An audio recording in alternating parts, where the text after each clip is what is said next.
Bonsoir, chère mère, comment allez-vous? Bonsoir éclaireur, je vais très bien, merci. Et je le ressens déjà dans la voix, et Dieu merci. Mais vous savez éclaireur, quand on est vendredi soir, on ne peut qu'être heureux. Et oui, Après une semaine à courir entre les métros, le bus, le train, franchement, être en week-end, ça fait du bien. Vraiment, et, ça fait du bien au moral. Donc, vous pouvez le remarquer à travers ma voix, oui. Merci. et là, on va dire gloire à Jéhovah. Amen. Oh, je dis bonsoir à tout le monde, toute la classe, tous les auditeurs. Bonsoir à Madame Blanc pour son édito. En tout cas, je te claque le bisou. Merci encore. Et je dis aussi bonsoir à Sally et merci pour son intervention. Cyclone, bonsoir à vous-même. Et voilà. Donc, éclaireur, ce soir, je prends la parole. Vous avez dans votre développement parlé de Habiba.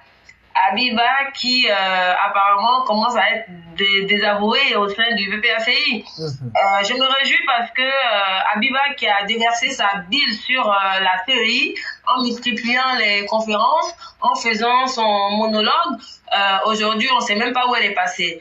Habiba qui a déserté les tribunaux de la Seine-Saint-Denis et qui ne sait plus faire les plaidoiries et qui préfère être à la tête d'une milice appelée SAFE.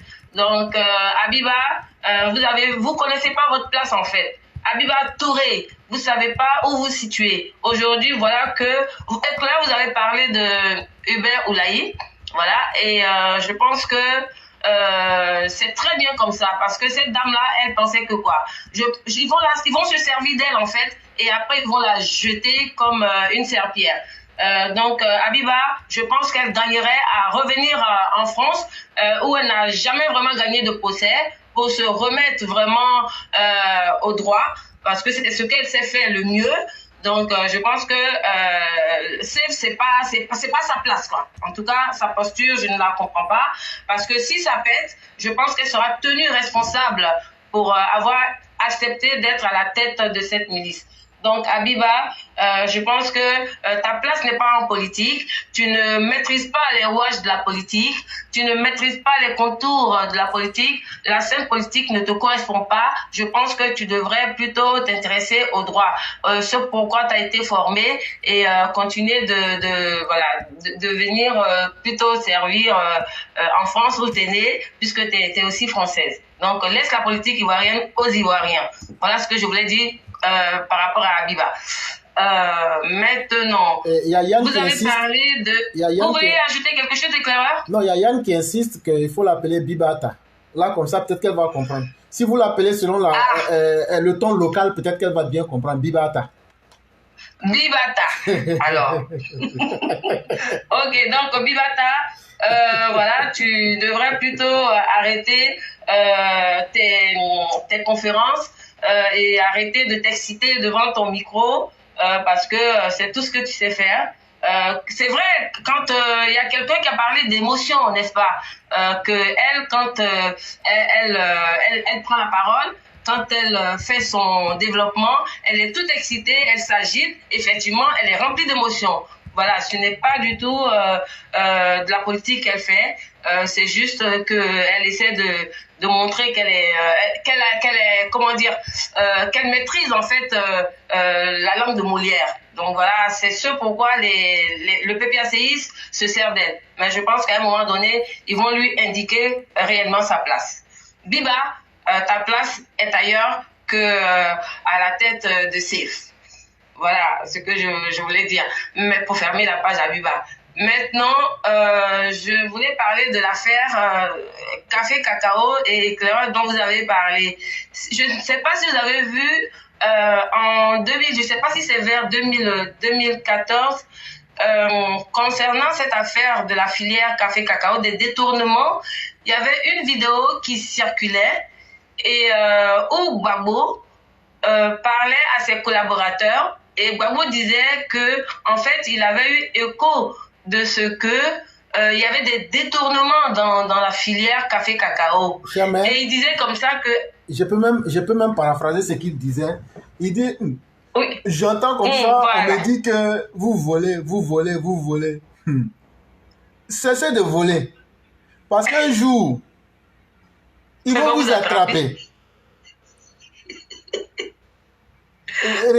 Exactement. Oh, vraiment. La vidéo, elle est vérifiée, c'est vrai. Voilà, je l'ai vu et vraiment j'étais choquée parce que je me disais que c'est pas possible. Un chef d'État qui n'a pas un droit de regard sur la gestion de quand même cette filière très importante qui est le café cacao. Donc ce n'est pas normal qu'on ne peut pas lui dire qu'il y a des détournements sans qu'il il agisse, quoi. Voilà. Et je pense même que c'est sous le président Ouattara que les auteurs de détournement ont été mis en prison. Je pense notamment à un certain Tapédo. Il est décédé, je crois. Et donc, il a été condamné pour détournement de milliards. Donc, c'est pour dire que vraiment, Gbagbo, vraiment, c'est le chef d'État le plus nul que la Côte d'Ivoire n'est connue. Hein. Excusez-moi. Et donc, il veut laver son nom. Voilà encore un cas de crime économique qu'on pourrait lui imputer. Voilà. Voilà ce que je voulais dire pour l'instant. Et puis, si j'ai d'autres idées, ben, je pourrais les développer. Et que merci. Et moi, j'allais faire un peu dans la caricature. Hein. C'est-à-dire que quand on prend Bibata, safe là, en anglais, ça veut dire coffre-fort. Bizarrement, quand je regarde la tête de Bibata, je ne sais pas si c'est moi, peut-être mes yeux qui voient mal, j'ai l'impression que j'ai affaire à un coffre-fort en fait.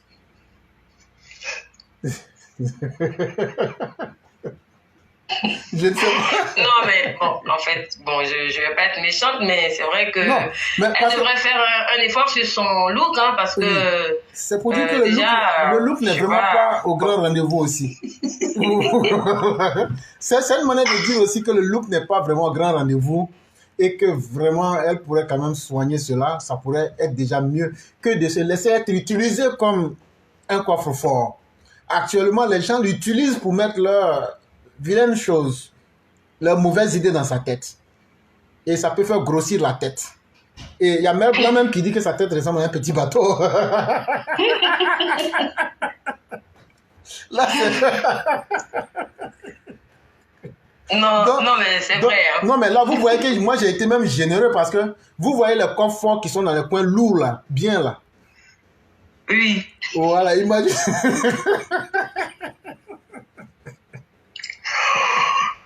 mais de toute façon, déjà, on espère que c'est une manière de l'interpeller pour lui dire que vraiment, quand les femmes sont belles, nous, ça nous plaît. Et elle pourra quand même faire un effort quand même sur le look. Surtout quand elle parle là, c'est la tête là, moi je regarde là, il dit ça, c'est vos femmes qui est là. Mais elle balance beaucoup sa tête aussi. Parce que c'est lourd, hein, cette tête-là. Et lourd, je veux dire, cette tête-là. Tu ne peux pas la garder dans une position statique. Il faut que tu fasses bouger, sinon ça peut casser le cou.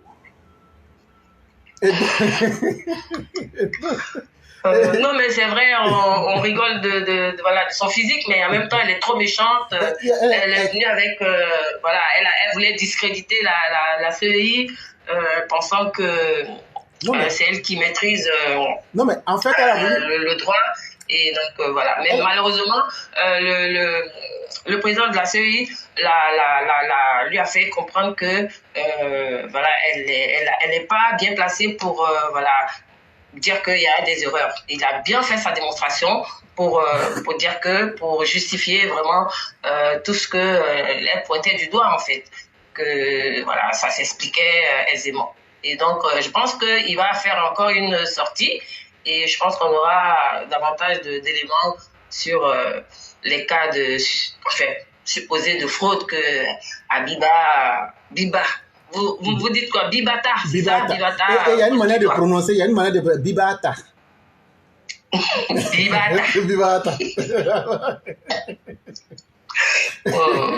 Okay. Et donc, moi, ce qui m'a fait rire, en fait, elle est venue avec une arrogance.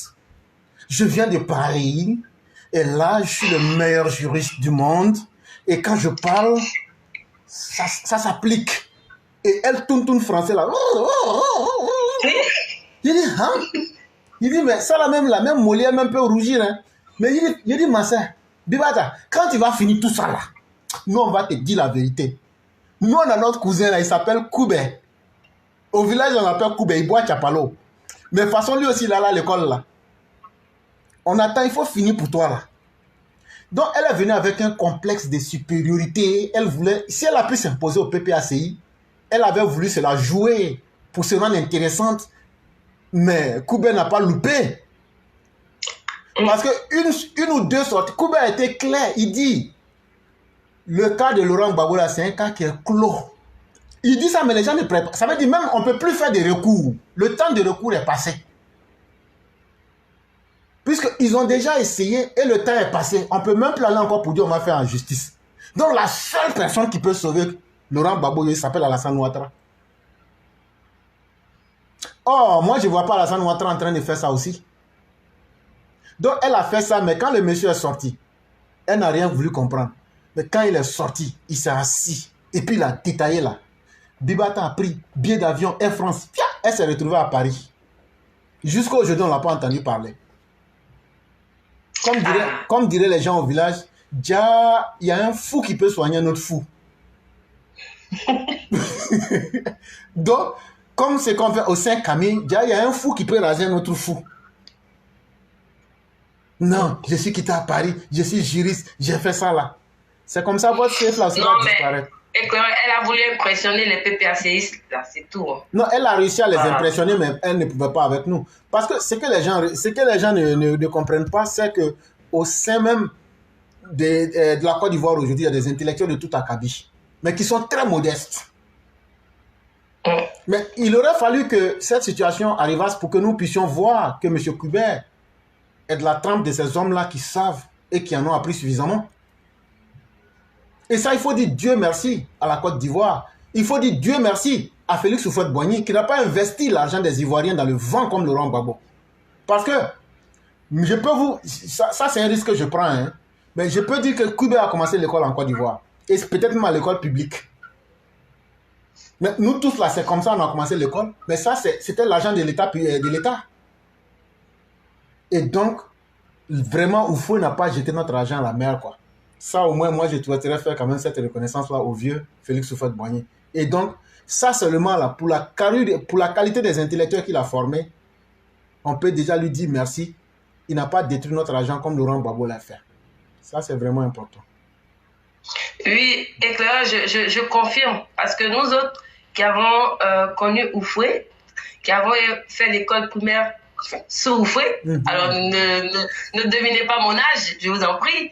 Donc, vraiment, on peut dire qu'on a été quand même à bonne école. Et que Oufoué a mis les moyens pour que l'école ivoirienne soit à un certain niveau. Ça, il n'y a rien à dire. Vraiment, il n'y a rien à dire. Et c'est ce que le président Ouattara essaie de rattraper aujourd'hui. Voilà. Et c'est pourquoi nous demandons aux gens de faire le bon choix. Pas parce qu'on aime Alassane Ouattara, loin de là, mais parce qu'on voit le vrai du faux, on voit le réel de l'irréel. Et vous avez vu même que le pasteur du monde parallèle a disparu. Et il y a même demain encore un autre cas d'un pasteur qui aurait violé des femmes, mais qui officie toujours. On va aussi parler de ça demain aussi. Et je tiens aussi à clarifier, il faut que les gens comprennent qu'on n'a rien contre les chrétiens. On a tout contre le soi-disant Courtois et sa bande de malfaiteurs au sein de l'église catholique romaine de Côte d'Ivoire. C'est à eux que nous nous attaquons, et non aux chrétiens et non aux catholiques. Ça, il faudrait qu'on signifie ça très bien, parce que nous ne sommes pas là pour supporter ou même pour dénigrer une religion. Mais les malfaiteurs qui se sont incrustés dans les chapelles religieuses, on va les déceler et les exhiber à la face du monde public. Comme ça sera bien. C'est comme aux États-Unis, ici, il y avait une tradition, quand tu étais un brigand, quand on t'attrapait, on versait du goudron sur toi et puis on met plein de plumes de poulet sur toi. Et puis on te fait exhiber tout le long des rues. C'est ce qu'on va vous faire. Oh, donc on va laisser la parole au roi du printemps. Bonsoir le roi du printemps. Chère mère Fiona Kora, si vous regardez le dernier commentaire, vous verrez que nous sommes très attaqués ces temps-ci. Il y a des individus très frustrés qui sont là. Et voici, vous pouvez regarder le dernier commentaire hein, et vous comprendrez de quoi je parle. Il y a quelqu'un qui dit, mère Fiona Kora, si tu ne dis pas ton vrai âge, je vais donner ton vrai nom à l'état civil. Et ton ami il ne peut pas. Il ne peut pas parce qu'il ne me connaît pas. Il ne me connaît ni aujourd'hui ni demain. Il dit, et ton ami éclaireur, profitez de vous rien. Il ment comme pas possible. Il ne me connaît pas. Non, mais regardez le nom de la personne. Il dit qu'il vous connaît. Regardez le nom de la personne d'abord. En fait, il faut que j'allume le deuxième portable pour voir parce que je ne sais pas, je ne peux pas. C'est Walter Auto. C'est Walter Auto. Il m'a bien eu. Non, mais c'est pour ça que j'étais sûre. Donc moi, j'ai dit qu'il ne me connaît pas. Alors moi, depuis que j'ai créé mon compte, je n'ai jamais mis un autre nom que... Voilà. Bon, au départ, c'était pas Cora, mais après, ça a toujours été Fiona Cora. Mais donc, ils ne me connaissent pas du tout. Il dit même de tenir votre... Il dit même de tenir votre photo. Je vais te rendre la monnaie de la pièce. Il dit qu'il a votre photo. C'est pourquoi je l'ai dit. En fait, Walter... Il pensait me faire peur. Oh mon Dieu. Donc, je passe la parole au roi qui est avec nous. Walter est manipulé par Sally Kone en fait. Son problème, c'est tout ça. Il est manipulé par Sally Kone. Donc, Walter, toi, on a compris. On fait rien avec toi. Ok. Bonsoir, le roi du printemps.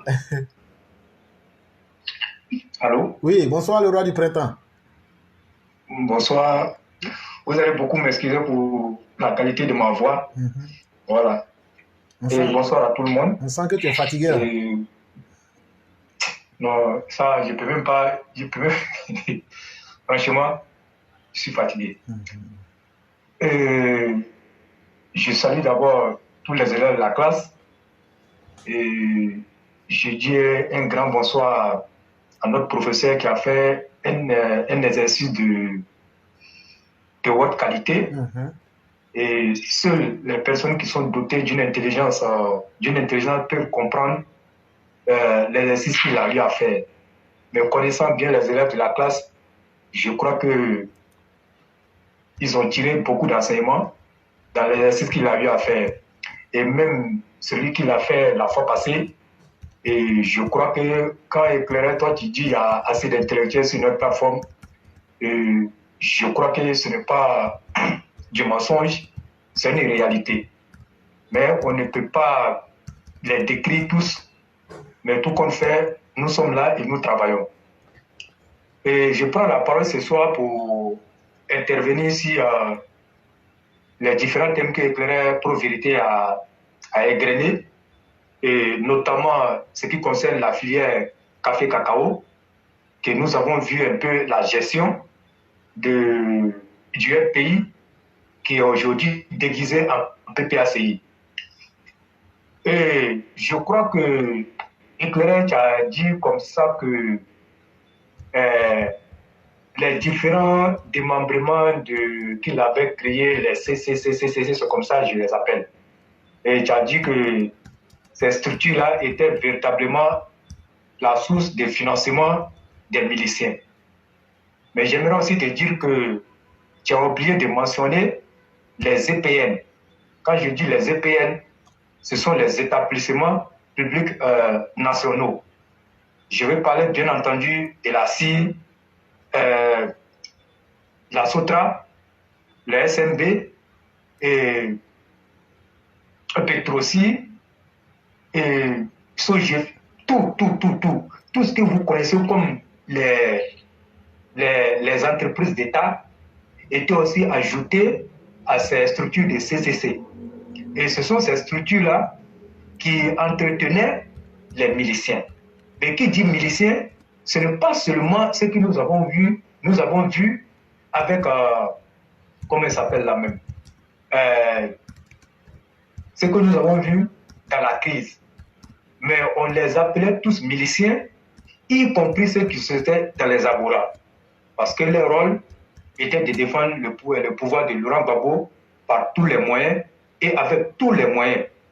Et donc, toutes ces structures-là étaient là pour financer les Agora et ce qu'on a l'habitude d'appeler les miliciens. Mais je crois que c'est tous. Donc, chaque fois, je vous parle de ça et j'ai dit que je suis témoin de comment les gens finançaient et comment le gars entretenait, le pouvoir entretenait ce qu'on a appelé les patriotes entre griffes. Et j'ai lu même à le dire ici que j'avais un ami, mais lui, il émargeait à la scie. Il ne partait pas au travail, il émargeait à la scie. Il émargeait à hauteur de 450 000 francs. Mais chaque fois, il était toujours dans les agoras. C'est mon ami. Et à l'époque, il me disait comme ça que pourquoi moi j'aime la souffrance. Il laissait ça et de venir dans les agoras pour aussi en bénéficier de ces grâces-là. Et je lui ai dit, ma culture sénifo ne me permet pas de renier mon combat et de laisser tomber le président Alassane Ouattara, vu ce que nous vivons dans ce pays-là, et moi je me refuse de le faire, et moi mon cœur ne peut jamais accepter de rallier le pays. Et si je rallie le pays, je dois demander à ma famille de me renier. Et donc, on est resté amis, mais quand vous rentrez chez lui, vous allez penser que c'était un haut cadre de l'administration. Et la CIR, vous avez vu à un certain moment, la CIR était tombée en faillite.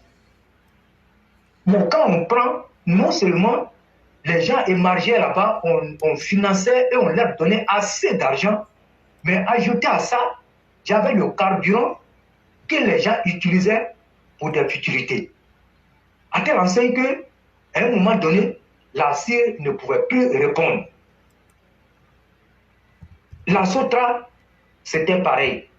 Et la Sotra, d'ici que Gbagbo a quitté le pouvoir, la Sotra n'avait plus de 100 bus dans son parc auto.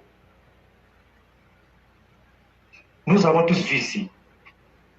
Et tout ça là, ça a été monté par Blé Goudé avec les Idriss Ouattara. Et ils sont pleins. Ils sont pleins. Les Eugène Dioué, ils sont pleins. C'est eux qui coordonnaient ce qu'on appelait la galaxie patriotique. Et Blé Goudé était en tête. Maintenant, les autres là, ils avaient créé aussi des structures parallèles de sorte aussi à pouvoir pomper de l'argent pour s'enrichir. C'est comme ça tous les EPN ont été mis à terre. Il faut expliquer ça aux gens pour dire qu'on n'a jamais vu ça dans un pays. Mais c'était fait à dessein, hein, parce qu'ils savaient que tôt ou tard, là, ils allaient quitter le pouvoir. Et donc, pour eux, ils étaient dans une situation de pourrissement. Il fallait tout gâter pour que celui qui va venir soit dans les difficultés et qu'ils vont dire aux Ivoiriens, voilà ce monsieur-là, il est là, il n'a rien fait, il ne peut rien faire, c'est lui qui a fait tomber tout dans le pays. Mais quand on regarde, quand Blé Goudé va voir Laurent Gbagbo, je vais toujours le répéter, pour faire le rappel aux gens souvent qui oublient.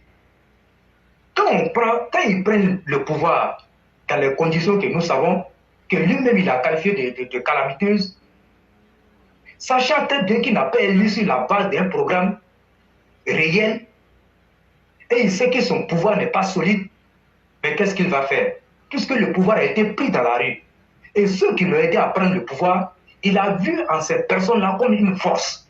Donc il fallait donc utiliser ces personnes-là, qu'on a appelé la galaxie patriotique, pour en faire un bouclier autour de son pouvoir. Le tout chapeauté par Blé Goudé et les autres.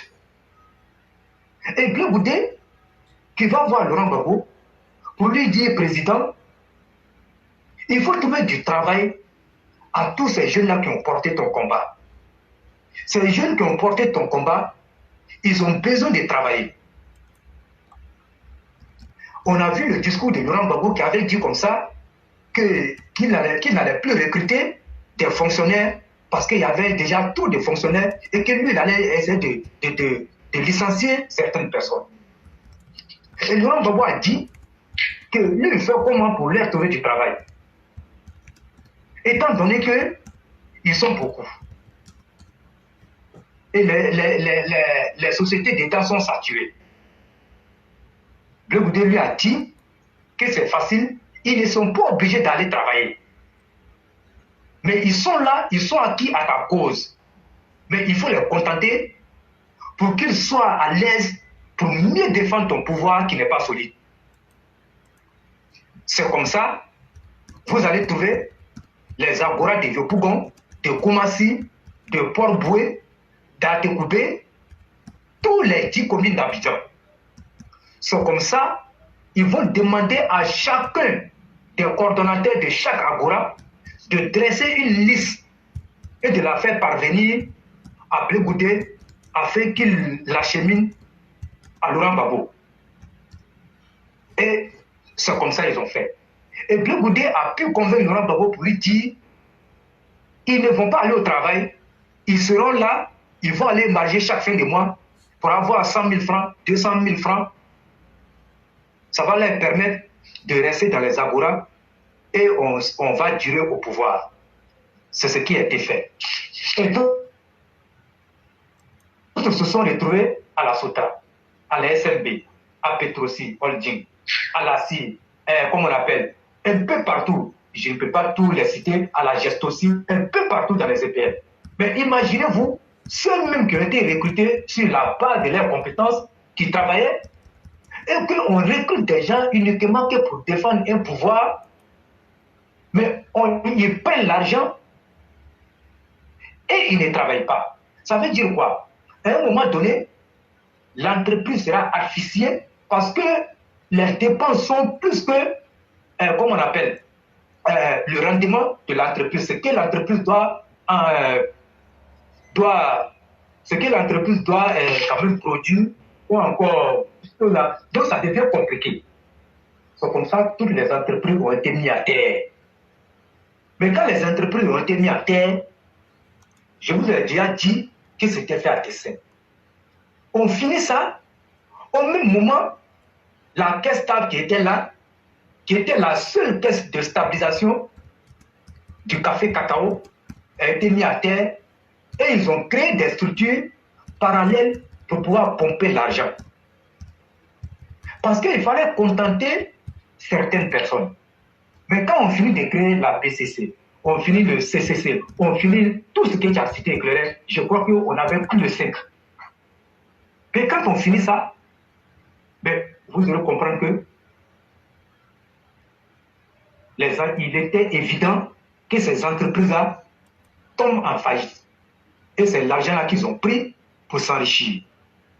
Mais quand les bailleurs le font, ont mis la pression sur Laurent Gbagbo, parce que Laurent Gbagbo, quand je crois, je ne sais pas si c'est notre maire Salih Kolé ou notre maire Fiona Koura qui a dit que toi, un président, comme moi, tu peux nommer des gens et ne pas avoir un regard sur la gestion. Moi, je vais dire à nos maires que c'est fait exprès. Parce que Laurent Gbagbo ne prospère que dans le désordre. Il a fait exprès et laissé la gestion, et lui aussi, ça va lui permettre de pomper de l'argent. Il avait fait ça exprès. Parce que pour lui, quand ça va chauffer, il va les prendre comme des cobayes et il va les livrer. Sinon, vous pouvez me dire que taper donc à dépenser cet argent-là seul. Mais c'était une prison comme ça. Mais ce n'était pas une vraie prison. Parce que la pression était telle que Laurent Gbagbo était obligé de le faire. Sinon, il n'avait pas l'intention d'envoyer qui que ce soit en prison. Mais la Côte d'Ivoire a souffert. La Côte d'Ivoire a vraiment souffert sous ce régime-là. Mais vous allez voir, quand ils étaient en train de courir derrière le PPTE, parce qu'il n'y avait plus rien, leur seul espoir était le PPTE. Mais comment ils allaient faire pour être éligibles comment on appelle, à l'initiative PPTE? Mais c'est Charles Djibi Kofi, quand on les voit qui tablent les poitrines, qui disent oui, qu'ils ont fait, le président Alassane Ouattara est en train. Mais attends, nous tous on sait comment la Côte d'Ivoire a obtenu ça. On sait. Le président Alassane Ouattara, étant dans la finance, dans la warfare de la finance internationale, on sait combien de fois il a pesé dans cette situation pour que la Côte d'Ivoire soit éligible. Et Charles Djibi Kofi, paix à son âme, nous a relaté les faits. Il nous a relaté les faits. Et donc, aujourd'hui, tout ce qui est en train de se passer est éclairé. Autant que nous sommes ici, chacun de nous a un passé. Mais qu'ils soient mauvais ou bons, c'est un passé. Mais nous avons l'obligation d'assumer nos passés et en tout cas d'assumer notre passé. Parce que c'est un passé. Et je le dis, il faut assumer le passé. Mais Laurent Gbagbo qui refuse d'assumer son passé, mais il a menti, il va l'assumer. Quand un homme marche sur le chemin qu'il parcourt, il laisse des traces. Et ça fait partie de ton passé. Et il faut assumer les traces de ton passé. Vous avez vu, la Côte d'Ivoire était bien partie, comme tu l'as souligné. La Côte d'Ivoire, quand nous sommes nés, on a trouvé cette chanson-là. Le succès de ce pays repose sur l'agriculture. Mais quand on nous dit que le succès de ce pays repose sur l'agriculture, parce que je suis fils d'agriculteur, et j'ai vu combien de fois mon père aimait l'agriculture. Et je l'ai dit ici, il a été un cadre moins à la Satmassi après à la Sodérie.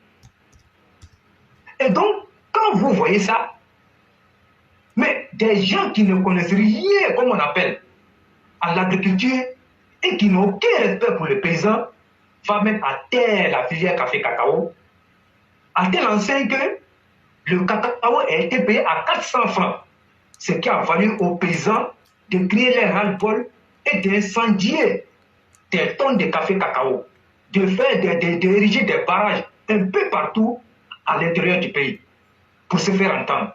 Aller manifester devant la caisse stable.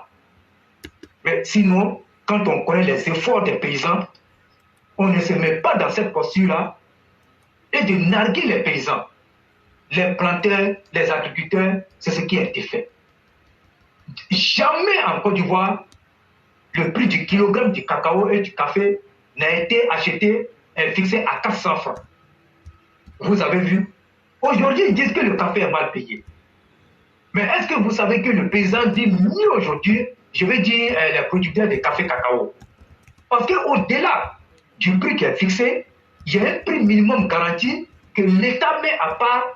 C'est un peu comme une caisse d'amortissement, de sorte que quand le prix chute sur le marché mondial, que l'État puisse compenser ça pour faire plaisir aux producteurs.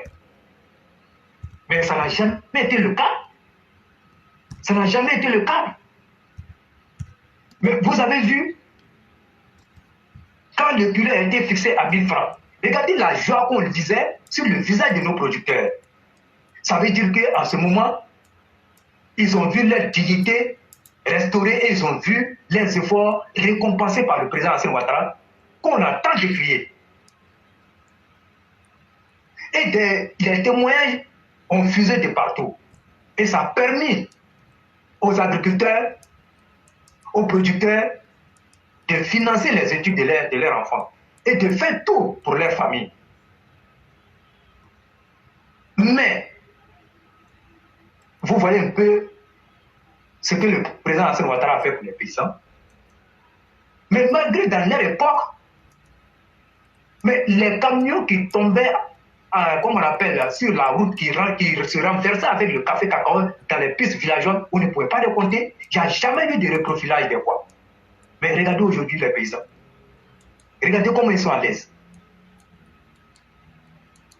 Et vous voyez un peu, il faut qu'à un moment donné, qu'on soit sérieux dans ce pays et qu'on se dise que la Côte d'Ivoire n'est plus un pays de l'amusement. Il faut aller de l'avant et faire en sorte que c'est ceux-là qui ont contribué comme on appelle, comme on le dit chez nous à Côte d'Ivoire, à verser le visage de la Côte d'Ivoire par terre, ne sont plus jamais présidents dans ce pays. Quand j'ai fini ça, regardez le discours de Laurent Gbagbo au Forum de la Réconciliation en 2001. Quand il a dit qu'on ne lui demande pas l'impossible, lui il est prêt à aider ses amis du RDR, lui il les attend, mais lui n'est pas juge. Lui va dire aux amis du RDR que lui n'est pas juge. On ne doit même plus lui demander que de violer la loi, de faire entorse la loi pour faire plaisir à qui que ce soit, pour faire plaisir aux amis du RDR. Les juges doivent faire leur travail, lui il est président, lui n'a pas à s'immiscer dans les affaires judiciaires. c'est un passé. Voilà pourquoi je vous ai dit, chacun doit assumer son passé. Qu'il soit bon ou mauvais, tu dois l'assumer. Et Laurent Gbagbo devrait assumer les propos qu'il a dit à l'époque. Mais qu'il doit comprendre aussi que le président Alassane Ouattara tient à la séparation des pouvoirs. Et chaque pouvoir, chaque institution a le libre choix de travailler selon sa convenance et de faire ce qu'elle veut. Mais il faut que Laurent Gbagbo comprenne que le président Alassane Ouattara ne peut pas violer la loi, ne peut pas faire entorse à la loi. Il n'est pas magistrat, il n'a jamais fait des études comme on appelle en droit, il n'a jamais fait des études comme on appelle dans le domaine judiciaire. Le président Alassane Ouattara a fait tous ses armes dans la finance. Ce qu'il connaît, c'est la finance. Il ne s'y connaît pas en matière de justice. Laurent Gbagbo et son PPACI ne demandaient pas au président de faire entorse à la loi. Les juges doivent faire leur travail. Et quand la décision est prise, Laurent Gbagbo, il faut respecter la décision. Il faut respecter la décision parce que tu nous l'as enseigné et nous sommes d'accord avec toi qu'on ne doit pas violer la loi pour faire plaisir à qui que ce soit. Il ne faut pas fragiliser les institutions. C'est ce que tu as fait à l'époque. Tu as refusé de fragiliser les institutions, mais ne demande pas que le président Alassane Ouattara fragilise les institutions en prenant une amnistie à travers l'Assemblée nationale pour te faire plaisir. Non, ça ne marchera pas. Ça ne marchera pas. Tu dois assumer ton passé et nous allons assumer. En tout cas, le président Alassane Ouattara a assumé son passé. Hein. Il a assumé son passé. Mais c'est à ton tour d'assumer ton passé. Donc, du Conseil Café Cacao, ce qui s'est passé au Forum de la Réconciliation, voilà ça. Maintenant, si vous me suivez très bien, nous, on ne dit pas des choses parce qu'on a envie de les dire ici.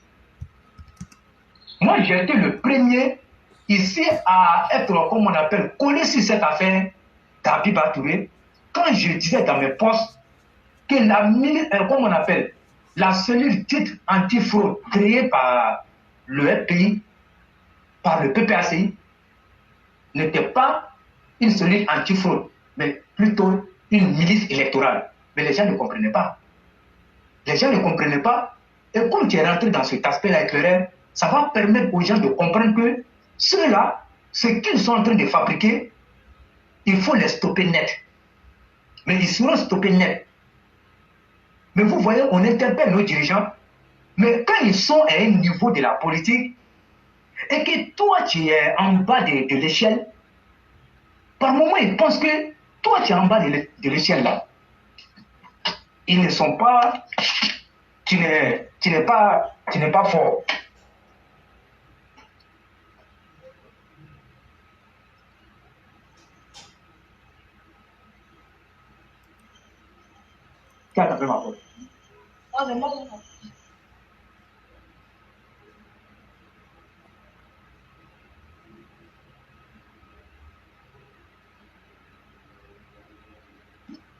Excusez-moi. Et donc, à un moment donné, il faut qu'on dise la vérité aux gens.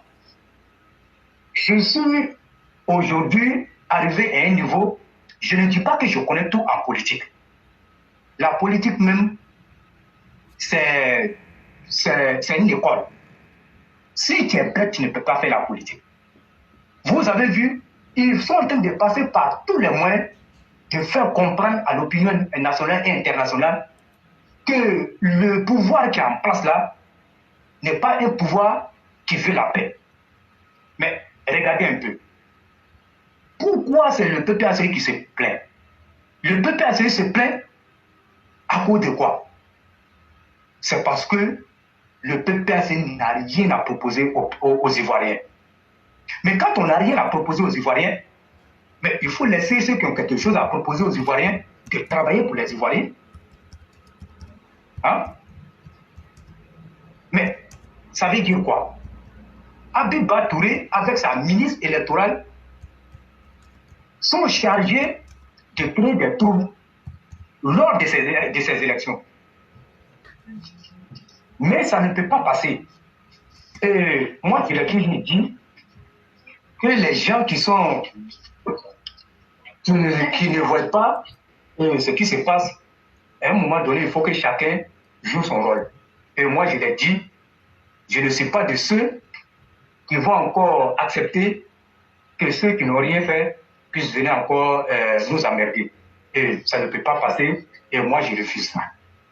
Je refuse ça, et il est important d'éclairer les gens pour que chacun au moins soit, comme on appelle, sache sur quel pied danser.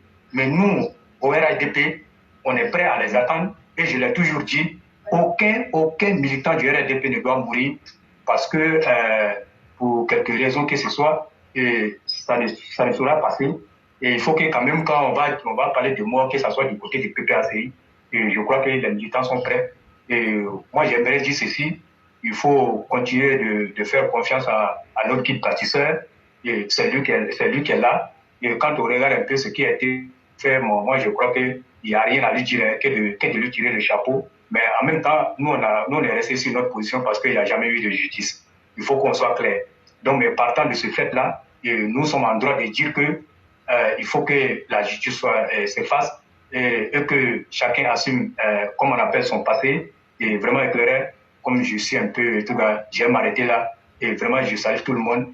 Et merci beaucoup encore au professeur qui a vraiment, j'ai vraiment aimé son exercice. Et quand il fait l'exercice, je suis là et je l'écoute attentivement et ajoute aussi à notre mère Moussata Blanc qui vraiment nous épate tous les jours avec ses tests. Et franchement, on a de la qualité ici. Et je dis bonne soirée à chacun. Merci. Merci infiniment, le roi du printemps. Merci pour cette sortie. Malgré toute la fatigue, tu as tenu à venir donner de la voix. Merci surtout à toi-même qui est sur le terrain, qui est confronté aux différentes réalités et qui nous les fait revivre aussi en direct. Vraiment, continuons à galvaniser nos militants dans tous les sens. Dans le sens militant comme dans le sens guerrier. Continuons à mobiliser nos militants pour ne plus que quelqu'un vienne s'amuser avec leur vie. Et ça, c'est vraiment important. Parce que sauver sa propre vie, là, on ne doit pas en avoir honte et on ne doit pas en avoir peur. Et en même temps, il faut continuer aussi à éduquer le peuple pour qu'il se mette au-delà de ces difficultés-là pour évoluer dans un sens qui est le meilleur sens, c'est-à-dire la voie du progrès, de la fraternité et de l'union. C'est vraiment très important. Cher frère, on te laisse te reposer. Et donc, on va revenir au cyclone. Si le cyclone a quelque chose à dire, ou bien si la mère Fiora a quelque chose à dire. Et le débat, donc, il est complètement libre, hein, s'il y a quelqu'un qui veut prendre la parole. Je laisse la place à la mère Fiora. Ok. Ok. Ok, merci, Cyclone. Éclairage, je sais pas, si vous avez vu, il y a une vidéo d'un pasteur, je crois, qui est sorti pour, en fait, la cabale de dénigrement contre Ouattara continue, qui dit que la chute de Ouattara, c'est pour bientôt, du président Ouattara, c'est pour bientôt. Et je ne sais pas si vous avez vu cette vidéo, qu'est-ce que vous pouvez dire par rapport à ça? Parce qu'en fait, j'ai comme l'impression qu'il est aussi dans un rôle, puisque dernièrement, quand il est sorti, le monseigneur Marcelin Quadio, et qu'on lui a répondu, on a l'impression que ils ont passé le relais à d'autres.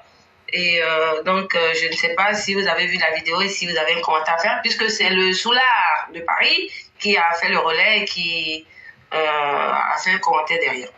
Merci. Je n'ai pas suivi la vidéo, mais il y a toute une stratégie de communication derrière tout ce qui se passe actuellement. Comment déstabiliser le peuple émotionnellement? Est-ce que vous comprenez ça?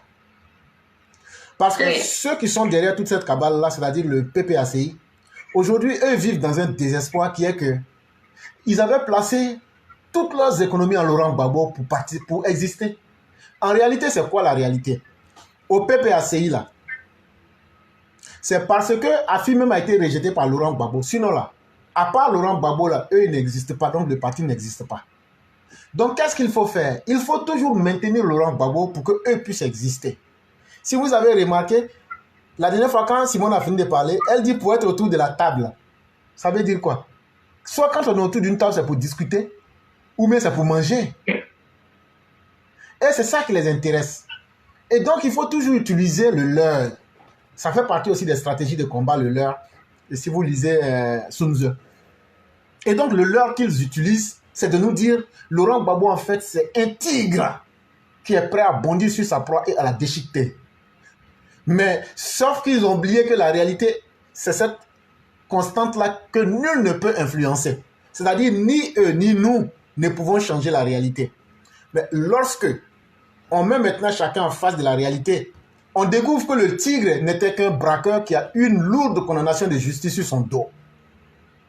Et non seulement il a cette condamnation-là, mais quand il a voulu se plaindre, les gens ont dit tu as fait tous les recours et actuellement tout a été épuisé et c'est une décision qui est irrévocable.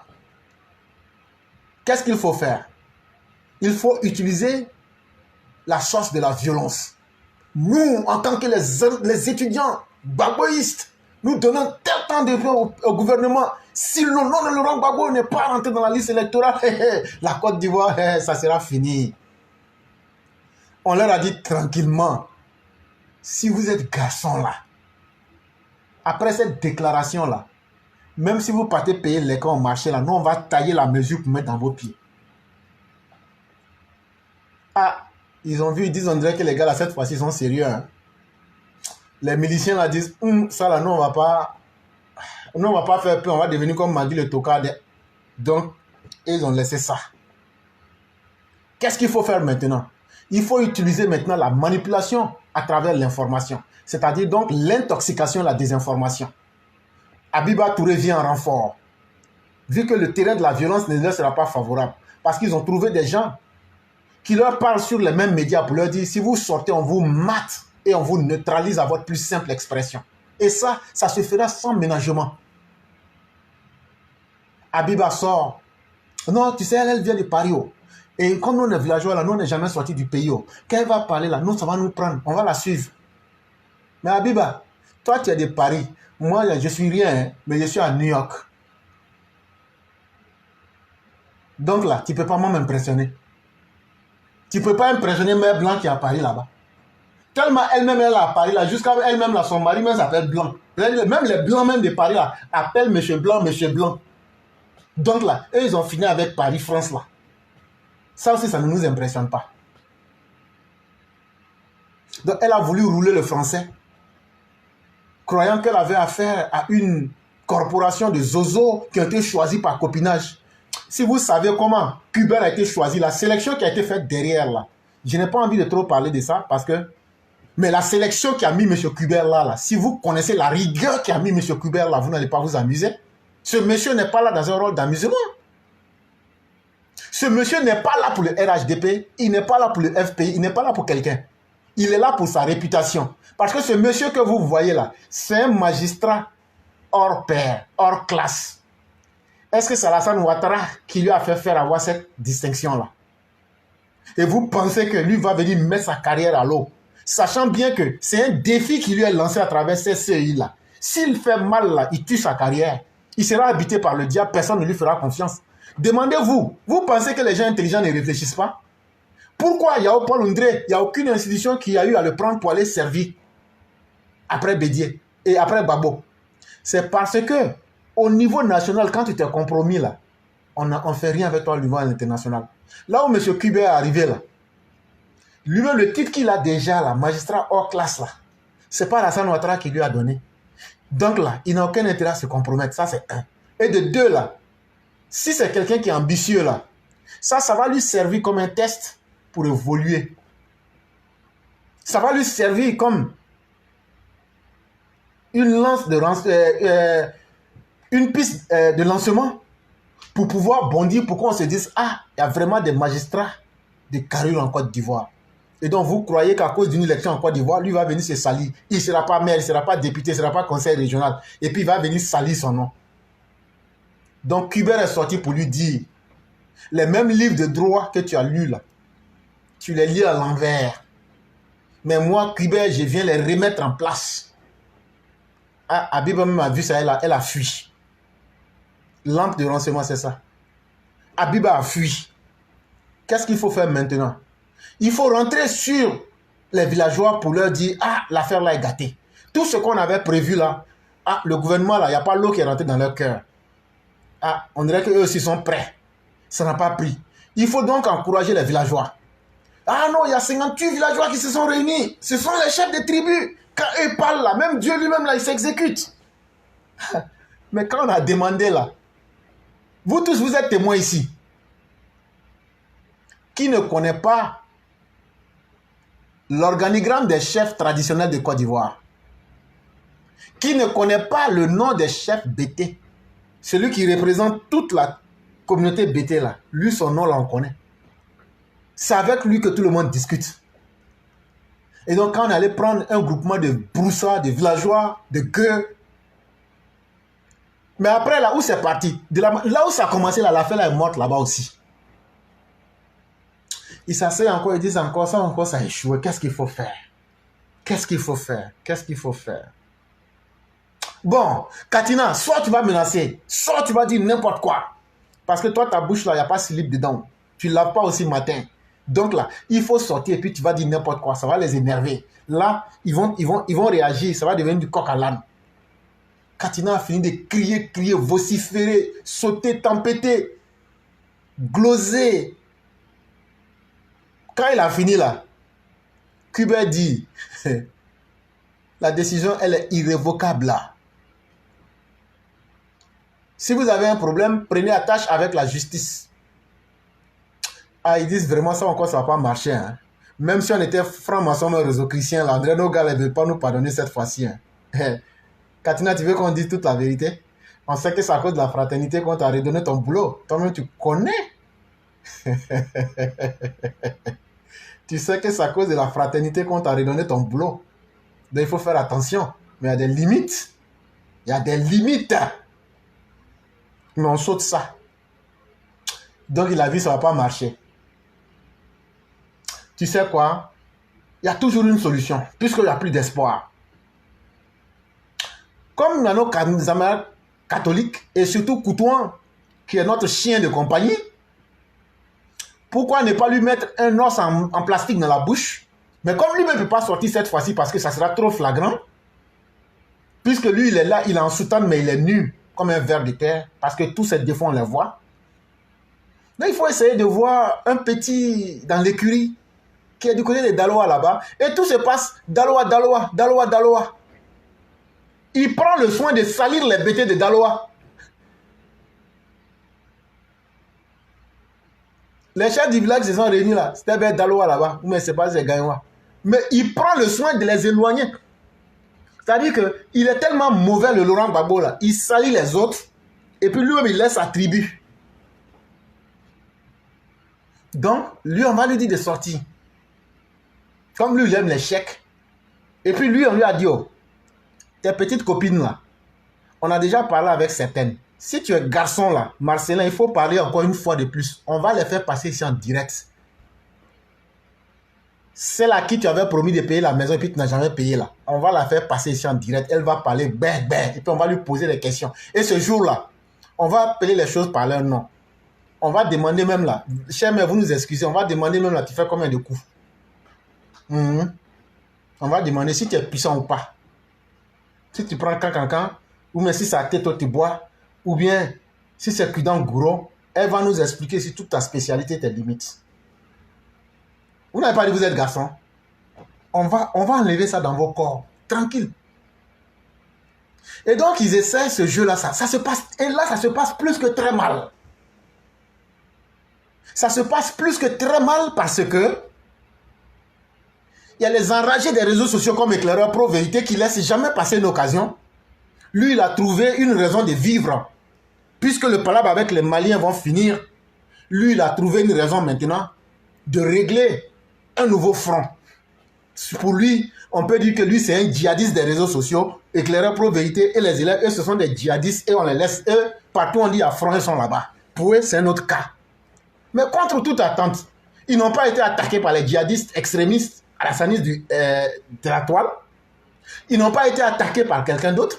Mais ils ont reçu un coup de poing bien morcelé, là, bien mis dans le ventre des malfaiteurs incrustés dans l'église catholique en Côte d'Ivoire. Ils ont pris un gros coup de poing. J'ai dit un coup de marteau en plein ventre. Tellement c'est rentré là. Et même quand ils crient, on n'entend pas leur voix. Parce que les églises d'autres obédients sont sortis pour leur dire, mais merde. Et ça les a déboussolés. Parce que l'église, j'oublie les démembrements, mais les différentes églises sont sorties pour dire, chers frères catholiques, si vous avez le courage de laisser ces évêques pervers vous salir, vous n'allez pas nous ramener à une histoire douloureuse que les Ivoiriens ont vécue. Et il y a eux-mêmes qui a pris le soin de faire tous les détails pour expliquer à ce pasteur à cet évêque du monde parallèle qu'encore nous sommes dans le monde réel. Et tellement c'est rentré dans eux là. Ils disent là c'est fini. On ne peut plus rien faire. Et qu'est-ce qu'il faut faire? Je crois bien que l'individu en question s'appelle Melchisedec. On s'en va donner un peu d'argent à Melchisedec. Celui-là même qui ne sait même pas ce que Dieu lui réserve demain. Mais lui, il rêve d'Alassane Ouattara.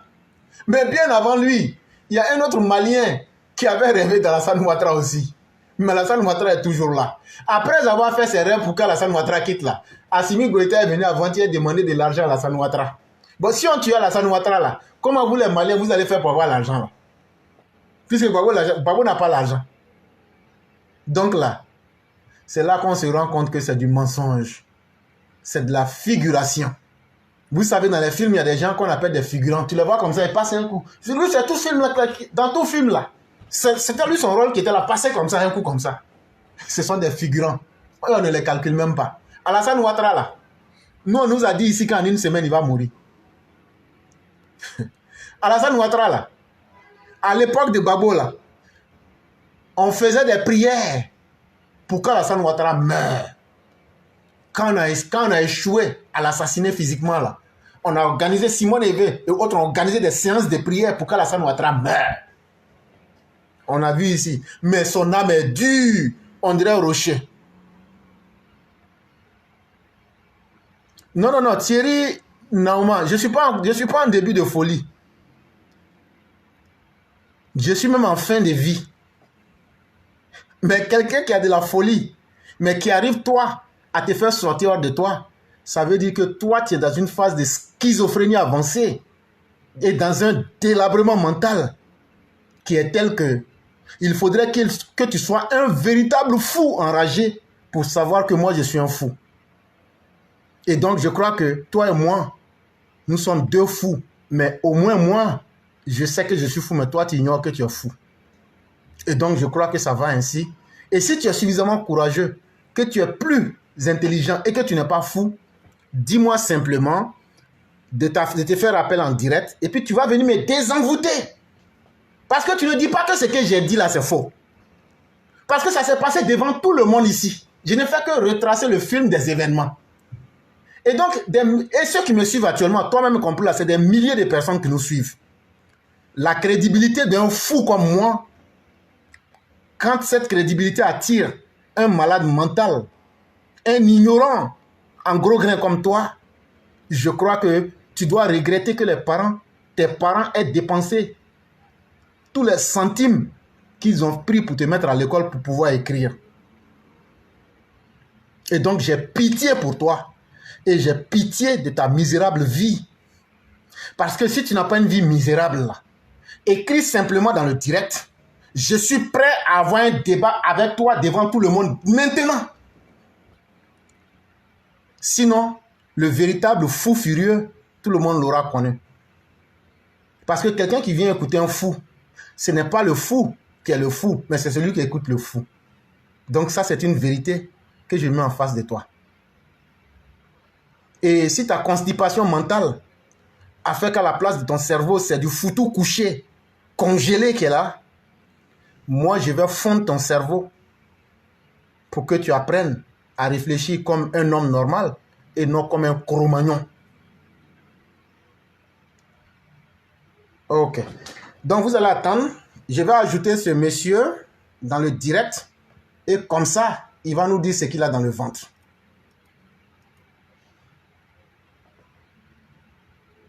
Ok.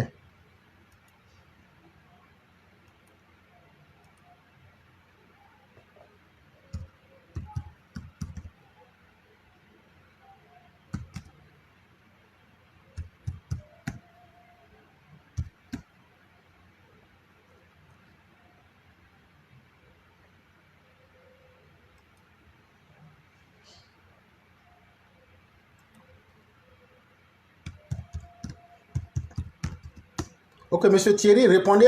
Je vous ai envoyé un message en vous disant bonsoir. Est-ce que vous pouvez répondre à ce message? Pour qu'on débloque le messenger entre vous et moi.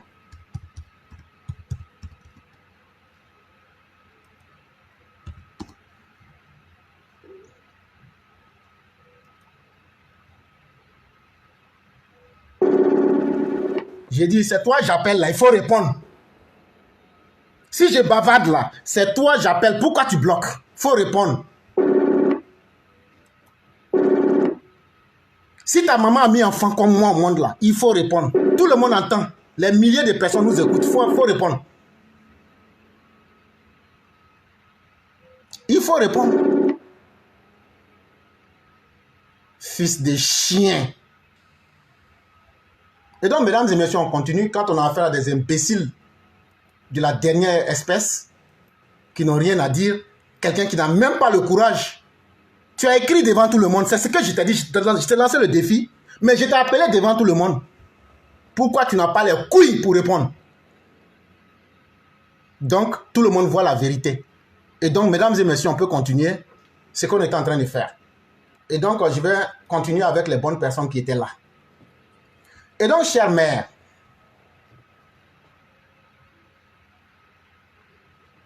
cette stratégie, elle a connu cette stratégie. Il faut maintenant faire peur aux gens. Ce qu'on n'a pas pu réussir avec la violence armée. Ce qu'on n'a pas pu réussir avec les menaces. Ce qu'on n'a pas pu réussir avec la malice. Il faut maintenant utiliser la fourberie, mais à travers des hommes proxy, c'est-à-dire des religieux. Et qu'est-ce qu'ils font maintenant? Ils payent des individus en délabrement très avancés. Non, Alassane Ouattara, j'ai dormi, j'ai rêvé, je l'ai vu. Mais celui qui a rêvé là, est-ce qu'il est sûr qu'il a dormi dans de bonnes conditions pour rêver? Et si lui aujourd'hui, son rêve est centré sur Alassane Ouattara, je prie Dieu que dans ce rêve-là, puisque lui voit déjà la fin d'Alassane Ouattara, mais qu'il ait le courage de nous dire aussi, parce que la Côte d'Ivoire ne restera pas sans être dirigée, qu'il ait le courage de nous dire aussi qui va diriger. Parce que Dieu ne peut pas te montrer quelque chose. Dieu n'est pas... Sauf si c'est un faux Dieu. Or, vous êtes des adorateurs du diable. C'est pourquoi toujours les choses sont à moitié. Ils voient toujours la fin de la salle, mais ils ne voient pas celui qui va le remplacer. Alors que moi, je peux vous donner une histoire ici, chère mère. Lorsque le prophète Ézéchiel, il a posé une seule question. Il dit, comment on va faire la première destruction de Jérusalem? Dieu lui a montré 100 ans après ce qui va se passer. Mais beaucoup de chrétiens ne savent même pas de quoi on parle. La première destruction de Jérusalem, là, lui, il a vu ça 100 ans avant et ce qui va se passer après. Et donc, des gens qui se font des rêves taillés sur mesure. Parce que moi, j'ai reçu de l'argent, mais c'est forcé que tu vas rêver. Et donc, chère mère, c'est de la publicité inutile, c'est du mensonge. Et sinon, là, il y a beaucoup qui ont rêvé. On a vu Melchisédek, on a vu ici toute forme de prophétie, mais il n'y a aucune qui s'est réalisée. Et vous savez pourquoi? Parce qu'en vérité, le dirigeant n'est pas un homme ordinaire. Un dirigeant, ce n'est pas un homme ordinaire.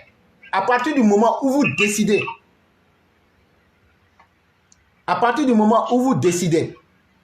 qu'un homme est votre dirigeant, à partir de ce moment, chacun lui donne inconsciemment comme consciemment une partie de son pouvoir. Et donc, Dieu même la se met là pour aider cette personne. Et donc, il y a un champ spirituel qui se crée autour de la personne. Quand on regarde aujourd'hui, Alassane Ouattara là, entre ce qu'il fait là, est-ce que c'est le bien qui est plus grand que le mal? Je ne peux pas dire qu'Alassane Ouattara est un homme parfait. Ce serait vraiment faire fausse route. Nul n'est parfait. Mais un dirigeant qu'on accuse d'aller prendre l'argent chez les Blancs pour venir construire son pays, au point même de dire qu'on n'a même pas besoin du travail qu'il fait, c'est une confirmation que c'est un bon dirigeant. Un dirigeant qui n'a même pas été capable de tuer Jean-Hélène. Un dirigeant qui n'a pas choisi le meurtre comme sa stratégie politique pour intimider les uns et les autres, c'est un dirigeant qui est honnête. Un dirigeant que même l'opposition elle-même n'a jamais accusé. On a donné ici tous les détails des gabegies financières de Laurent Gbagbo et de sa bande. Mais qu'ils en fassent autant pour le régime Ouattara. Surtout qu'on nous dise, voici ce que Alassane Ouattara a été. Mais moi, je vous le dis aujourd'hui, je le redis demain, Laurent Gbagbo a l'argent volé des Ivoiriens à la banque d'investissement de l'Angola. Il a ça dans les banques au Ghana et il a ça dans les banques en RDC et il a ça dans les banques en Afrique du Sud. Même quand on dit, l'autre là, il est riche, comment on appelle là, son faux gendre là. Mais c'est l'argent volé de Laurent Gbagbo sur lequel il avait mis le nom de Stéphane Kipré. Sur le Stéphane Kipré, lui, il a fait quel travail pour avoir toutes ces sommes-là. C'est de l'argent volé de Laurent Gbagbo, donc des Ivoiriens. Mais faites la même chose pour Alassane Ouattara. Faites la même chose pour Alassane Ouattara. Nous, on va sortir ici pour venir dire ça devant tout le monde. Et donc, c'est un cri de désespoir. Pour dire, comme nous, on n'a pas pu faire le sale boulot. On a essayé avec tout le monde, les Maliens, tout ça n'a pas marché. On invoque maintenant les esprits néfastes pour tuer Alassane Ouattara. Mais, chers mères, ce que je peux vous dire, c'est que ce jeu dans lequel ils sont là, il y a ce qu'on appelle aussi le retour à l'envoyeur. C'est que quand tu souhaites du mal à quelqu'un là, c'est comme si tu creuses une tombe. Si toi-même tu ne tombes pas là-dedans, en tout cas, on va vous enterrer vous les deux dedans. Donc, ce qu'ils sont en train de souhaiter là, c'est ce qu'ils auraient voulu voir. Mais en réalité, si aujourd'hui, eux, leurs mercenaires n'ont pas réussi, Soro Guillaume n'a pas réussi, Laurent Gbagbo n'a pas réussi, que c'est sur un individu inconnu, méconnu et mal connu, que eux fondent aujourd'hui leurs espoirs, vous-même vous devez vous dire que vraiment c'est que ça ne va plus. C'est comme si l'éclaireur dit, non, moi je ne crois plus à Alassane Ouattara, mais il y a quelqu'un qui a parlé sur la toile qui dit qu'il a rêvé et donc je crois en ça. Ça veut dire qu'on est aujourd'hui loin du monde de l'irréel parce que la réalité s'impose aujourd'hui. Et donc c'est leur souhait. Mais Alassane Ouattara ne va pas mourir. Parce que ça, moi je le dis, dans nos églises, dans nos mosquées, dans nos synagogues, dans nos centres de communion, nous on prie pour Alassane Ouattara. Ça, on ne va pas mentir à quelqu'un. Allez dire ça partout. La majorité des Ivoiriens aujourd'hui, le malheur qu'on avait avec Gbagbo, Laurent et puis Bédié là, beaucoup aujourd'hui prient pour le président Ouattara. Parce qu'aujourd'hui, grâce à lui, on a la paix. Grâce à lui, aujourd'hui, dans les villages, on a de l'électricité. On a tout ça.